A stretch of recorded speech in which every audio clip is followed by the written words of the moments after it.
I'm not sure if he's the originator of the quote, but John Maxwell says all the time that the most important day of your life is the day that you're born. But the second most important day of your life, that one's a little more difficult to discover. It's worth every minute of it, but it's not easy. Welcome to Leading Leaders Podcast. 5-minute videos, 5 days a week. I'm J Loren Norris with Leading Leaders Podcast. And actually, here's what John Maxwell says. He says, the most important day of your life is the day that you're born. And the second most important day in your life is the day that you discover why. Now, there are some people out there who have the blank slate theory, meaning that every human being is born just as a blank slate, and whatever happens to them, it's like mud on a white car. It's whatever splashes on becomes the color that they are, becomes the nature that they are, becomes the character and the personality that they are. Others believe that you pretty much come from the womb as you're going to be, and so whatever environment you're in may mold you a little bit, but basically you're already who you are. You already have the kind of temperament that you're going to have the rest of your life. You already have the level of acumen that you're going to have for the rest of your life. You already have the IQ that you're going to have for the rest of your life. You already have certain gifts and talents and abilities, and you just have to kind of figure out your way like a puzzle piece till you stick in there somewhere and you stay. And for many people, that means that they'll follow the normal process. They'll grow up in their home. They'll go through their years of regular education. If they feel like they've got the right gifts and talents, they'll go on to college and maybe get an undergrad or a graduate or even a postgraduate degree and become very brilliant in their field. But I can tell you from firsthand experience, the number of people that I've met, I met one just yesterday, in fact, who has a degree in one thing and works in an entirely different field, perfectly content. Because the who that they thought they were when they went to college, when they paid all that money for college tuition and student loans, that person they outgrew.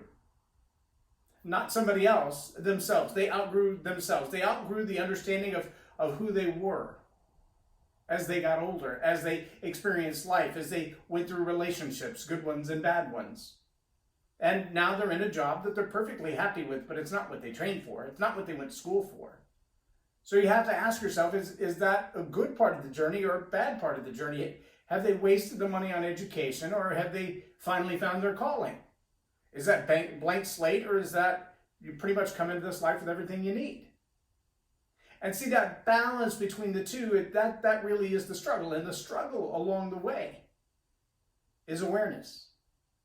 How do I raise the level of awareness about myself? How do I pay enough attention to the things that I say and the way that I respond to discover where I could grow? How do I get better at that? Now, the 4 levels of learning, that idea of being unconsciously incompetent. You don't know what you don't know.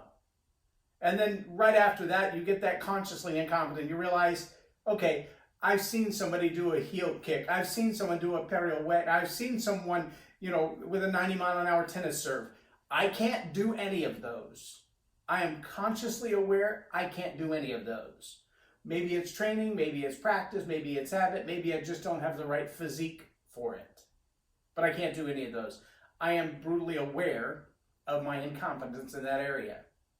But then there are some of those things that I might be able to pick up after time, after the right training, after the right exercise, after the right diligence, after the right effort. And if I apply myself well enough, I could do that, but I'd still have to concentrate to be able to do it well.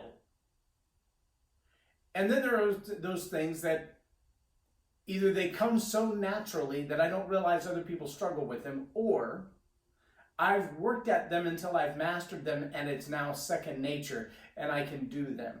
One illustration that people use often, and it's fairly accurate, is driving home. You become unconsciously or subconsciously competent at driving home. If somebody were to ask you, how do you get to your house? You would probably skip 2 or 3 turns somewhere in the directions you're giving them because you do them almost automatically. You don't even think about them. And to the degree that you've probably never pulled up in front of somebody else's house and went, wow, I'm at the wrong house. But you probably have pulled up in front of your own house and went, wow, I'm home already. because your mind can be distracted and you'll still get there. See, the reality of our own internal relationship, and by internal relationship, I mean how we deal with ourselves, is that we often get so distracted by what's going on in life that we're not even paying any attention to who that we really are. The challenges that we face internally, the baggage, the mud that's been slung at us through the course of our life. And so we don't deal with it.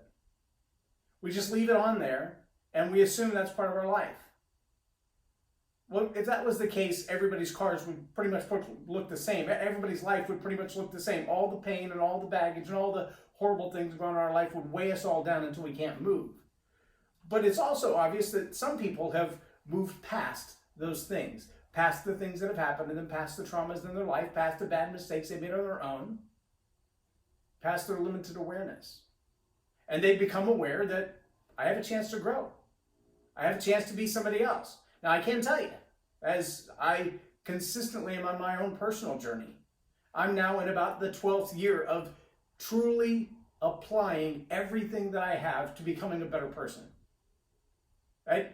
That means I wasted almost 30 years of my life, almost 35 years of my life, not doing that. Oh, I was always a learner. I've always been a bookworm and studying and reading things, but using those things to make me a better person, that's been a tough journey. Let me give you this one illustration and then I'm going to close, but I want you to think about the truth of the statement. The most important day in your life is the day you're born, and the second most important day in your life is the day you discover why. See, when I was in Honduras, one of the things that we would do is go into the village and outside of Tegucigalpa, and the little kids would come to us. They had no shoes. They would walk on caliche streets, and their little feet would be all festered and blistered. They would have cracks in their skin where the dirt had gotten inside, and they would be infected with pus and raw, sore feet. And we would, as people from the Air Force and Army base, we would go down to them with these little sponge scrub brushes that had soap and disinfectant inside them. And we would have to put their little foot in a headlock and scrub for all that they could tolerate to get all of the dirt and all of the dead skin and all of the infection off of the surface so that their foot could begin to heal. And we would scrub it and they would scream and we would try to soothe them the best we could. But what we knew is if we didn't get that infection out, if we didn't deal with the bad things going on in their world right now, the infection would set in and they would lose their foot, maybe even their leg, maybe even their life. Now, we didn't cause the pain that they were dealing with. We didn't cause the infection in their foot. We didn't cause the trouble they were coping with. But we were working to help them clear it, to clean it, to heal it. And as we held their little feet and they would cry and someone would hold their hands and someone would hug them, it was everything we could in ourselves to cope with the pain we were inflicting on them. But sometimes that's what love does. If you're in that journey and you're trying to discover, why am I here? What is my purpose? What am I on this earth for? I'm going to challenge you to find a coach, to find a mentor, to find someone in your life who can walk along that side journey with you and watch you as you go through the pain and offer you a hand to get back up again, because there are going to be days that simply knock you off your feet. But in this journey, you're going to discover a much different you than you ever knew existed. A much more powerful you than you ever knew existed. You're going to discover the places where what you always thought was just your personality is really just mud someone slung at you long ago. And as you remove those things and find the brilliance of you that's there to shine, the natural you, the way you were created to be, you're going to find something very powerful, very beautiful. And it's going to be challenging. There's a high price to pay to discover that second most important day in your life. Why are you here? I'm J Loren Norris with Leading Leaders Podcast for Tell It Like It Is TV. Have a blessed day. Subscribe now for our extensive video library of leadership lessons promoting faith, family, and freedom.